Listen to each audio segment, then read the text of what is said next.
Sretan ti rođendan. Sretan ti rođendan, sretan rođendan, sretan ti rođendan.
Prije nego rastuče ovaj krokan na ovu kugarsku kapu, njezin prijatelj Nikša Ivičević u ime šefova kuhinja mediteranskih i europskih regija dodijelit će Mariji Lulić zlatni pjat za sva ostvarenja koje je napravila u našoj struci.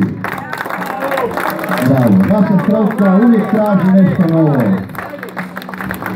Bravo, Mara!